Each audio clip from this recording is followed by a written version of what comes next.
My brother was the first one to actually put a real golf club in my hands. Until then, I was probably 8. My only exposure to the game was going out to miniature golf courses.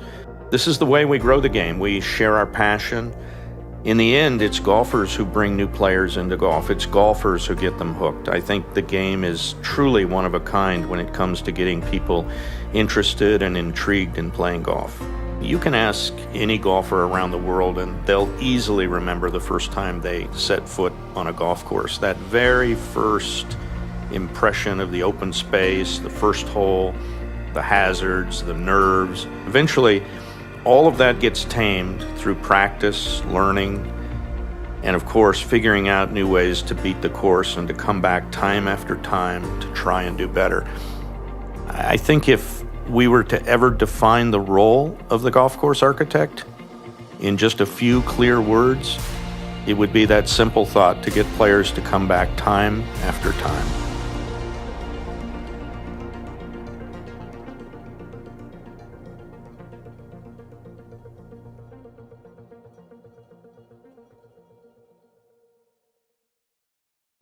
I began drawing golf holes, and that eventually led to drawing plans for make-believe courses.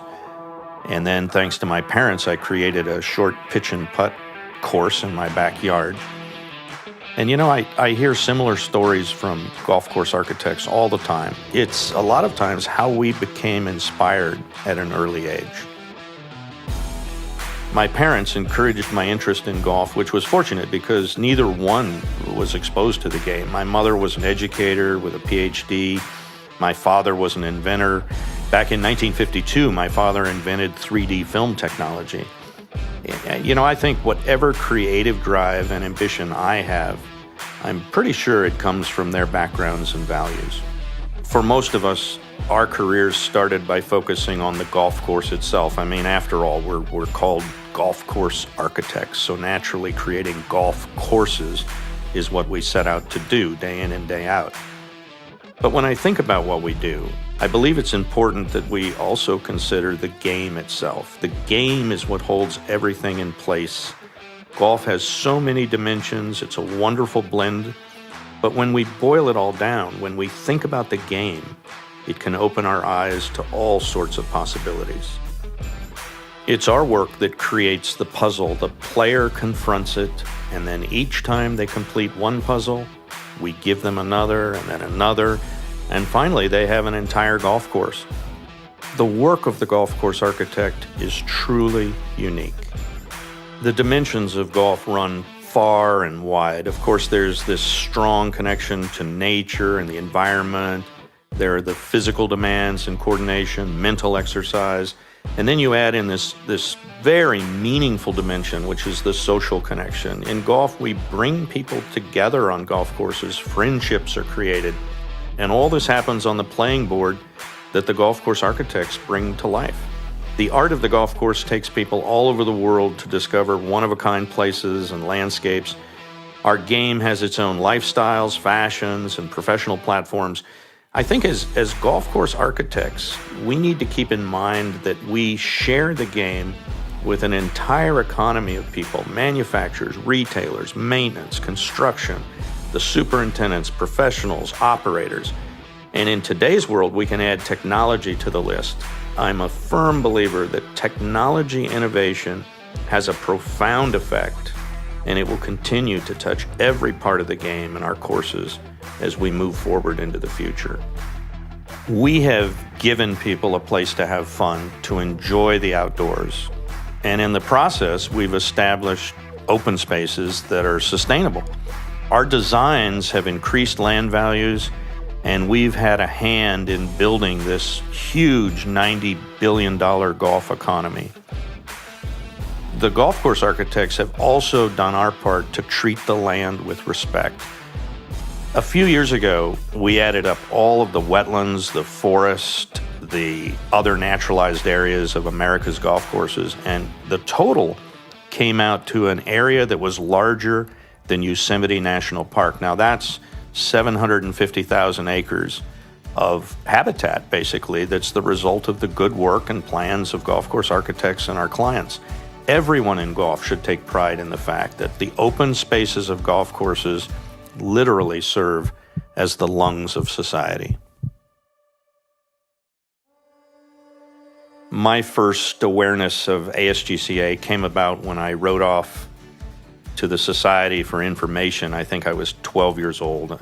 This very nice letter came back, and included with it was a membership application and a map of where all the ASGCA members across the US, Canada, and Mexico were located. Now, one of these members happened to be right in my same zip code. That was Arthur Jack Snyder. Never did I dream back then that my friendship and eventual work with Jack would lead to becoming a member, let alone being part of the organization and helping to guide it forward. I consider it an honor to be a part of ASGCA. My mentor, Jack Snyder, came from a superintendent background, including time at Oakmont, where he was head groundskeeper. Jack became a member way back in 1962, and he eventually became president and was honored as a fellow in 1987. I talk too much, and I just feel very, very much about this society, and very pleased and happy and honored to be a part of it in my year as president, and thank God I lived long enough to get to be a fellow. Thank you. How I'm sitting before the fire, the empty room, the forest quiet, the flames that couldn't get any higher, they're withered now, they're gone. I once asked a designer whether he'd ever thought about becoming a member, and he asked me back what I thought he might get out of becoming involved. My answer didn't take long. I pointed to the great times that I had shared with golf course architects. These are, people working all around the world, discussing details, design concepts, really topics that only a golf course architect could appreciate. And then there's the observing, the listening, the absorbing, and especially debating anything and everything golf course design. In my case, I have received so much more than I could possibly contribute. That's the simple answer. I've met incredibly smart people.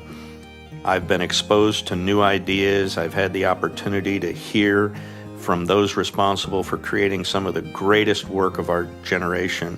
And I've made friends that will last a lifetime.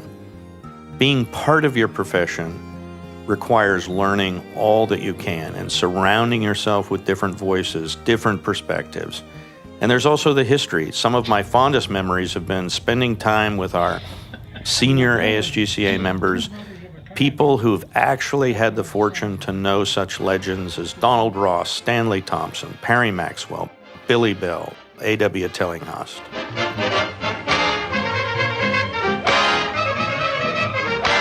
Looking forward, I sense three important directions that will help keep golf course architects ahead of the game. First, we need to keep looking at new formats for courses. We've had this great run at all sorts of wonderful ideas: compact courses, reversible routings, courses with any number of holes, flexible designs, courses that truly break the mold. Golf is no longer just about 18 holes, par 72, 7,000 yards. But our creativity needs to ramp up as we look to define just what a golf course is, and frankly, what it can be. There's exciting stuff happening all across the world, and I think we need to keep going, because I'm certain that not everything has been done, not everything's been considered when it comes to figuring out just how we design golf holes and come up with what these new courses are going to look like. Second, now more than ever, I think we need to continue to recognize that playing the game does not need to rely on hundreds of acres. This was golf, and even though that model will live on, the future is telling us to think outside this box, to plan smaller footprints, perhaps in some cases to not even leave a footprint at all, to rethink the water, the materials, the labor, the resources that we use to build and maintain golf courses. When we embrace this concept, we will also be giving back the greatest commodity of all, and that's time. Today, people feel they don't have enough time. The work of the golf course architect defines how long it takes to play the game. So it becomes our responsibility then to tackle this part of golf. We need more flexible courses, courses that can be played in different ways with fewer or shorter holes. These are the ideas we need to have on our drawing boards. This same creativity holds true for practice. We're now seeing practice come inside, learning, fitting. It's being transformed in many places, and the element of fun is coming with it.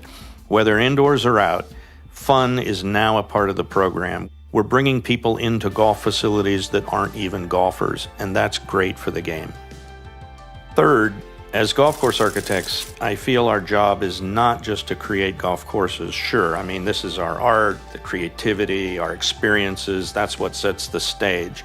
But when you're designing a golf course, I think you're really designing the game.